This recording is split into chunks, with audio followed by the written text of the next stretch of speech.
Elon Musk, you didn't create USAID. The United States Congress did for the American people. And just like Elon Musk did not create USAID, he doesn't have the power to destroy it. And who's going to stop him? We are. We're going to stop him. Elon Musk, you may have illegally seized power over the financial payment systems of the United States Department of Treasury, but you don't control the money of the American people. The United States Congress does that under Article 1 of the Constitution. And just like the president who is elected to something cannot impound the money of the people, we don't have a fourth branch of government called Elon Musk. And that's going to become real clear.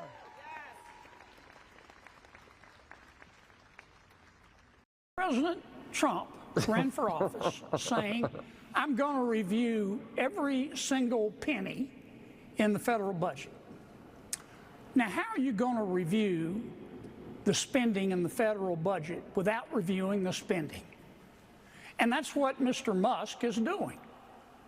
Now, many of my Democratic colleagues and some of the tofu-eating wokerati at the USAID are screaming like they're part of a prison riot because they don't want us reviewing the spending. But that's all Mr. Musk is doing, and he's finding some pretty interesting stuff. To my friends who are upset, I would say with respect, call somebody who cares. They better get used to this. It's USAID today. It's going to be Department of Education tomorrow. And really, here's what's going on. For 4 years under President Biden, the people in charge asked one simple question. Who needs to pay more in taxes? Who needs to pay more in taxes? Well, that's not the question that the Republicans and President Trump are going to ask. Our question is, what the hell happened to the money? And that's all that's going on. Hey, Democrats, y'all not tired of being wrong yet? Like, come on. Right? I'm doing this reaction video, like this commentary video where, the tariffs work. Canada decided they agreed on a $1.3 billion deal on the border. I don't know the specifics yet. Maybe it'll be its own video. Mexico already folded to Donald Trump, right? But leftists online kept telling me that I'm a regret for voting for Trump. They're going to be in my comment section telling me, you said Trump was going to lower gas prices. He's going to lower prices. Look. No one's regretting nothing. We know, hey, look, there's going to be some cost here. But if it's for a greater good, people are willing to sacrifice some things. Like, imagine that. Here's a comment from Seamus, Freedom Tunes. If you watch my channel, I like to clip in some of his stuff in my videos. It is so funny to read the incredibly smug tweets of leftists who were proven wrong in under a day. Just amazing.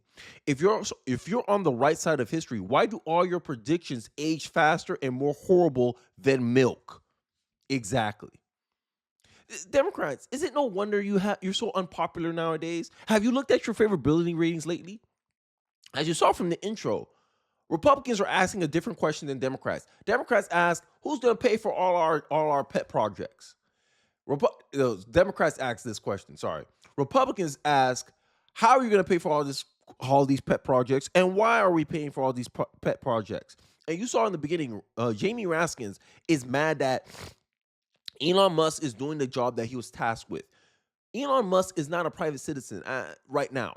He's working in the capacity with the executive office of the President of the United States. He's not a private citizen right now, but they're treating him like one. They're pretending he's like one. And it's so funny how the Democrats never melt down over normal stuff. They don't melt down that we spent $150 billion maintaining illegal immigrants, people who come into our country illegally, who broke our laws. And we're paying them with tax dollars. We're rewarding them for their behavior with tax dollars. The Democrats never melt down over that stuff. Instead, they melt down that we're deporting people. Donald Trump said that, hey, we're going to make the government more efficient again. How do you make the government more efficient again without looking over the budget? Make that make sense. If I'm noticing, hey, we're spending a lot of money and I don't examine my spending habits, how am I gonna know where I can make cuts? Everything that applies common sense to an individual, the government does not want to do. You know why? Because the government want control. That's the number one thing I wrote here. Jamie Raskins and all the Democrats who's melting down over that, that's the number one thing they're mad about. Control, control, control. They're mad that they're not in control of the slush fund called government spending foreign aid. This is why they get so mad.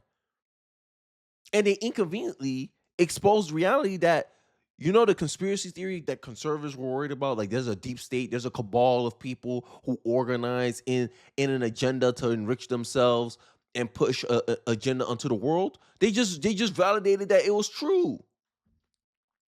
Went from the shadow media in the background coordinating each other, coordinating with each other to downplay the Hunter Biden laptop story, to now they're admitting out loud that, yeah, the deep state, I'd rather have the deep state run things than Donald Trump. We begin tonight with a full-on crisis in our democracy, as federal workers are literally locked out of their offices while operatives working for a private citizen essentially take over our government.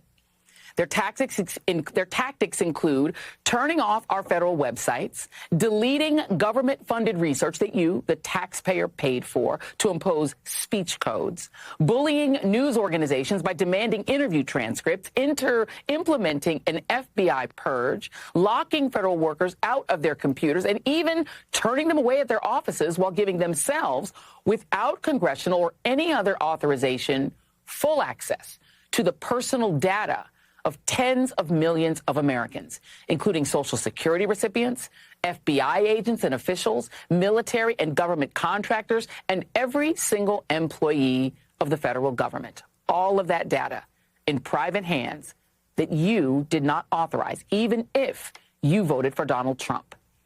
This as Trump installs unqualified minions at the heads of every federal agency, knowing that they wouldn't stop this even if they knew how.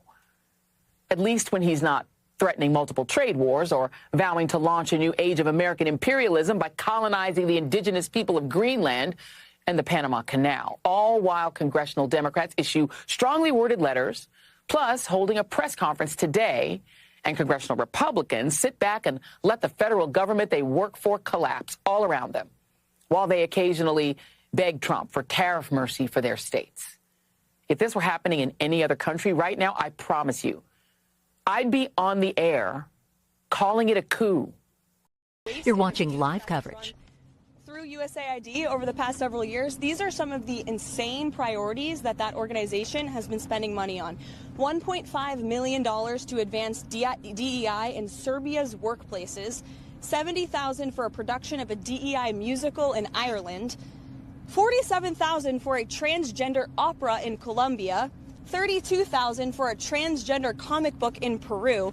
I don't know about you, but as an American taxpayer, I don't want my dollars going towards this crap, and I know the American people don't either, and that's exactly what Elon Musk has been tasked by President Trump to do, to get the fraud, waste, and abuse out of our federal government. Thank you, guys. So as you see, all the USAID, the reason why they're mad about USAID is that you see in the clip, Joy Reid was getting mad over, oh, imperialism of the United States, but that's exactly what the USAID was. On my last video, when I was talking about wasteful spending and how a lot of the things that these politicians do is to justify wasteful spending, I talk about how the Democrats are essentially using these entities to push influence wars. I can even say, you may not like military colonization, but it seems like the left love cultural colonizations. A lot of the things that they're pushing is not conducive to the culture of the people that they're pushing these ideologies on. They're spending money on DEI in Poland or some other place. I forgot where it was. And all it is, you're paying this USAID to push an agenda, or push a left-wing agenda. Make it make sense. This is globalism. We're all gonna have one culture. It's gonna be indistinguishable. We're just gonna be a one massive blob. We all think the same. We all believe in the same things. No kind of cultural diversity whatsoever. You want to get mad about military colonization, but here you are trying to push cultural colonization.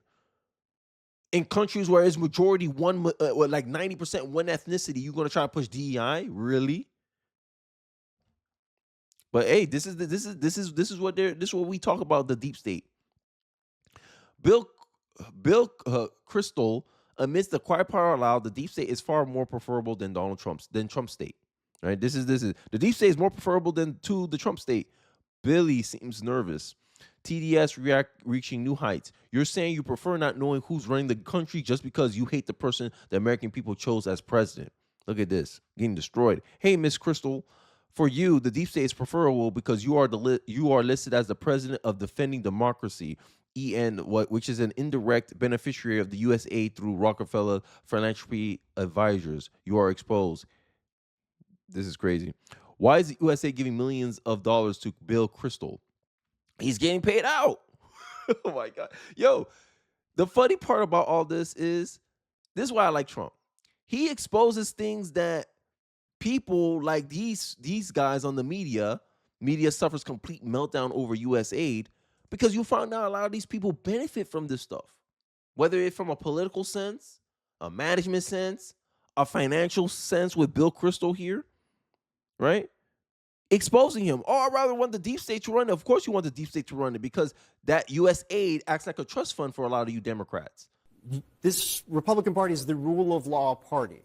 Mm-hmm. There are ways to address this. There are ways to zero out funding. There are ways to review things or change it legislatively. This is not that way. What's the rationale here? Well, it is an entity that exists within the executive branch. That's number one. And it has often been at odds with the U.S. State Department. And that's not a good thing. As Marco Rubio said today, everything USAID does, or the bureaucracy does, needs to be aligned with the foreign policy goals of the United States. And so putting Rubio in charge of USAID today helps begin to achieve that alignment. I'm actually a supporter of American soft power. That's what we call it, soft power. I believe it's good. I believe it's often been used as a tool to help the United States combat influence from China and other adversaries around the world. But there is a difference between soft power and soft stupidity. So whether you're funding whether you're funding like DEI musicals in some country or transgender surgery somewhere or whatever, that is not what most Americans. Not what is happening. That is not what most Americans would say is an effective tool of U.S. foreign policy. On everything that I'm not. I have a whole list right here. I mean, if you want me to forward it to you, I will. But the reality is, we have lots of money going to projects that don't do anything for the United States. Cut those projects. Many governments do that. But welcome to the Republican Party. That's what we're doing. Why are you trying? Why are you locking people out of their office?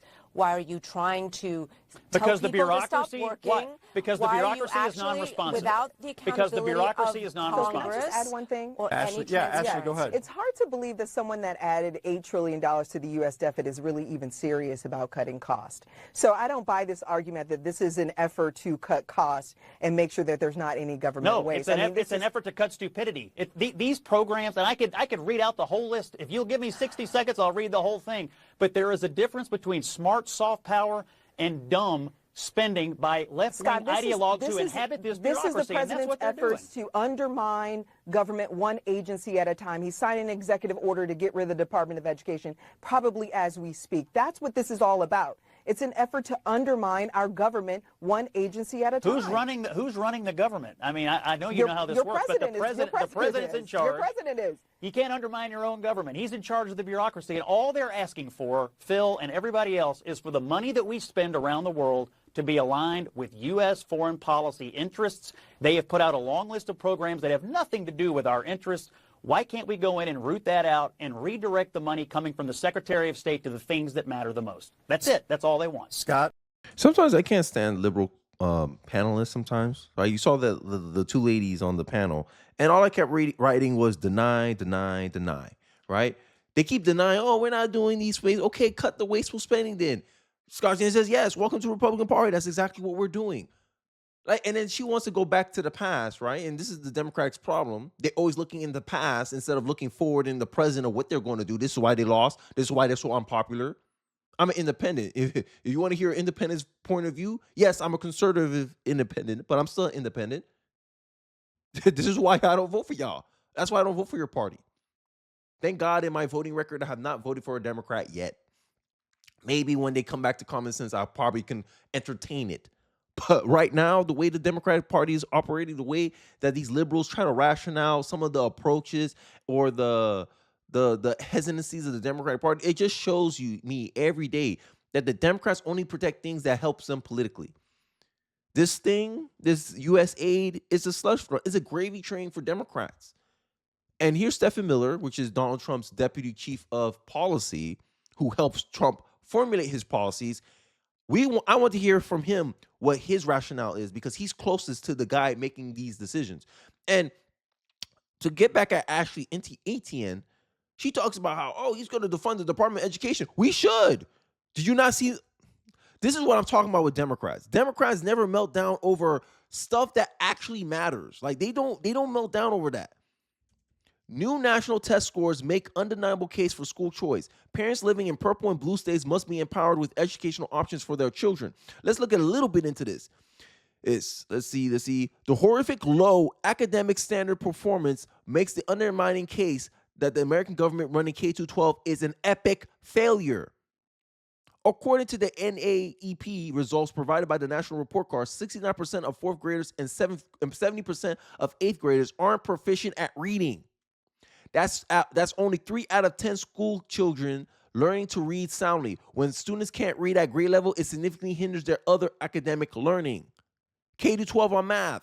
An astonishing 61% of sixth graders, fourth graders, and 72% of eighth graders aren't proficient in math. That's the National Report Card.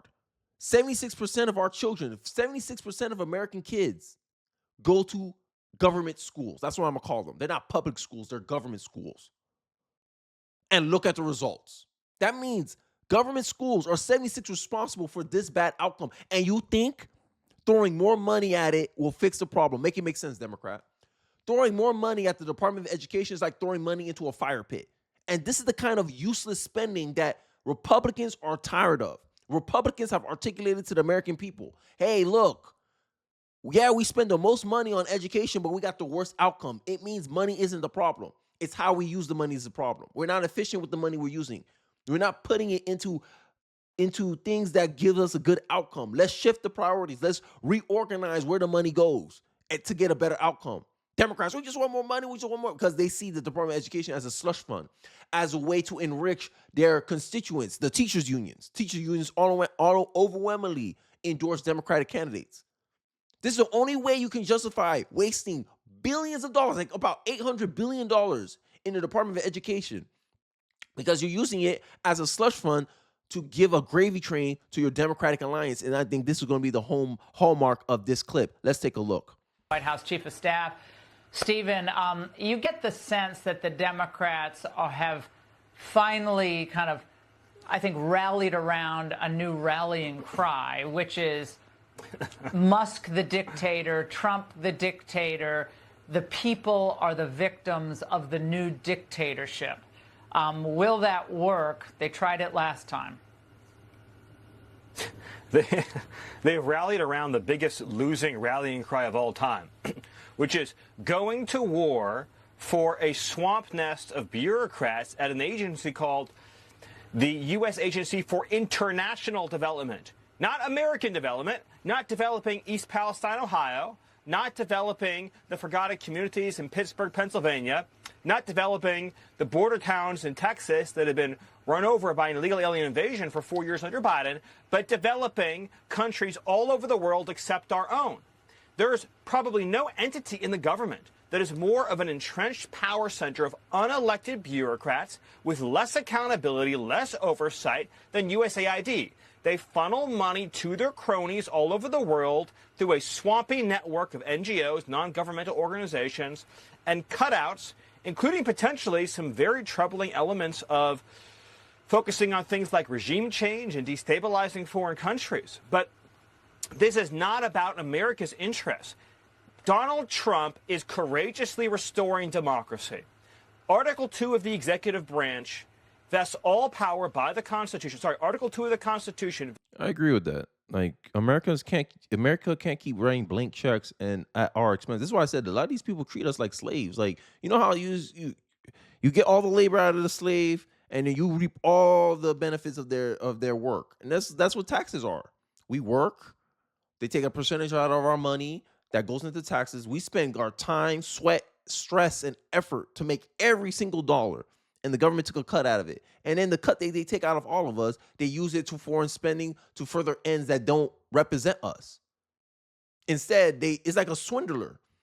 You pay your money thinking it was going somewhere else, and then they take it, redirect it, and give it appearance of, oh, this is going to help the American people, and really it's just to enrich their nonprofit friends that happen to be Democrat. The Democrats are mad that they're losing their slush fund. That's what it is. That's the reality. That's all power of the executive branch in a president. It's known as the vesting clause. It says the executive power shall be vested in a president, singular, not in the bureaucracy, not in unelected, lifetime tenured career civil servants. Americans voted for one man, Donald J. Trump. They didn't vote for a single bureaucrat at USAID. And they want to pretend that that's how it is. Because at the end of the day, they're part of the bureaucracy. Democratic Party are not the party of America. They're a party of themselves and the bureaucracy. This is why when Donald Trump was winning, they said, Donald Trump's a threat to our democracy. No, the code word, their democracy is their bureaucracy. Donald Trump's a threat to our bureaucracy. Every time you hear the Democrats say, oh, Donald Trump's a threat to democracy, just remember, it's about their bureaucracy, not democracy. Because it's not democratic to punt Joe Biden just because you know he was going to lose for sure to give your party a chance.